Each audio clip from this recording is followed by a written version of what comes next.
Okay, good day sa inyo mga katiktik. Nandito naman tayo sa panibagong video ng aking channel. This is Realme C11 2021 hard reset. So kailangan naka-off, then press power switch, then volume down mga katiktik. Ganyan. Ganyan nyo siya mga katiktik ha. Volume, power switch at saka volume down. Pagsabayan nyo siyang ipindot mga katiktik. Yan, volume. Tapos pag nakita nyo yung Realme, bitawan nyo yung power switch mga katiktik. Yan, bitawan nyo lang ang power switch. Ang problema kasi nito mga tiktik, alam naman yung password. Ang problema, hindi po lumalabas yung keyboard pag itinipe niya Yun ang problema dito mga katiktik. So kailangan natin i-hard reset. So napansin nyo, hindi siya pumasok sa recovery, di kasi siya nakukuha sa madalian. Parang yung ano nyo lang, yung nanligaw kayo, hindi basta-basta, di makukuha sa madalian. Yan, so power off natin ulit and we will try again mga katiktik. So power switch, din volume down. Yan, tapos bitawan nyo yung power switch. Yan, volume, continue lang, hold yung volume down ha, i-hold nyo lang. Yan, saka nyo bitawan kapag katapos nyan mga tiktik, hold mo yung power switch, din volume up.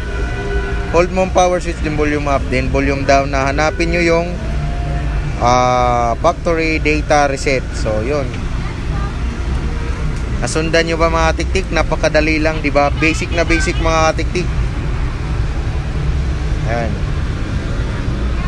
Pero kailangan yung i-try kapag hindi gumana sa inyo, kasi siyempre di ka naman si Superman na makuha mo agad sa madalian. Para ka lang nanliligaw niyan mga tiktik, kailangan mo pasagutin, huwag kang susuko. So kailangan dalawahin natin para siguradong matanggal yung password na yun.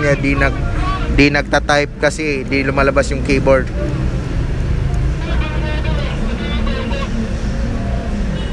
So yan mga katiktik ha. Abangan nyo lang kung bago ka lang dito sa channel. Reboot lang natin mga tiktik yan. Press OK, reboot system. So kung bago ka lang dito sa channel ko mga katiktik, huwag kalimutan mag-subscribe at i-hit ang notification bell button para ikaw ay kasali na sa katiktik ko mga katiktik. Makasali ka na sa isa ka na sa mga katiktik. Ngayon antayin lang natin mag-open mga tiktik yung phone natin. Grabe dito, sobrang ingay mga katiktik, pero pagtiyagaan nyo.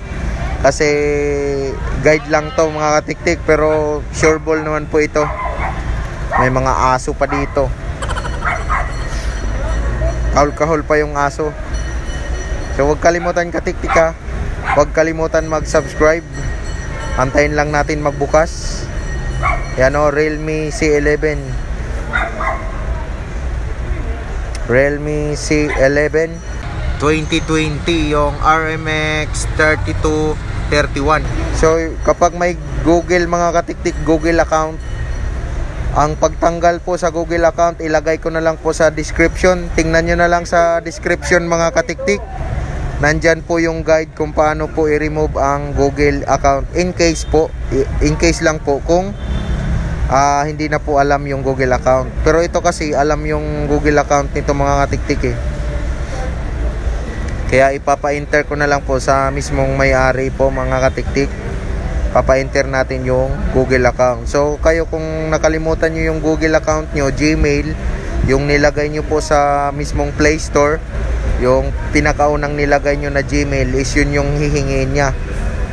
So kung nakalimutan nyo yun, ulitin ko, ang guide po sa pagtanggal ng Google account or FRP bypass, ilagay ko po yung link na nasa description po nito. So yun lang po, inaantay na lang po natin dito na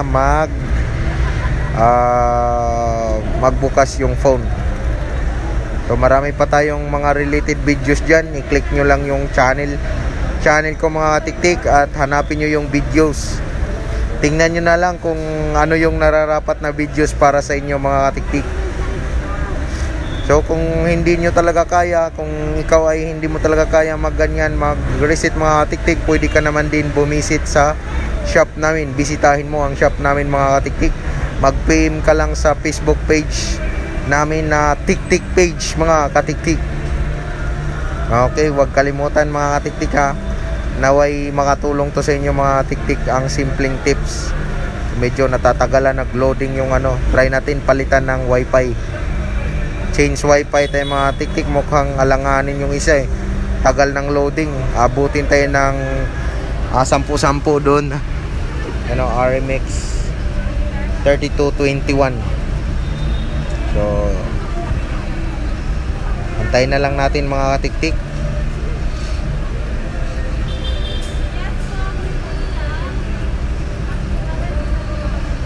Tagal talaga mag-connect mga katiktik. Yun talagang nagpapatagal.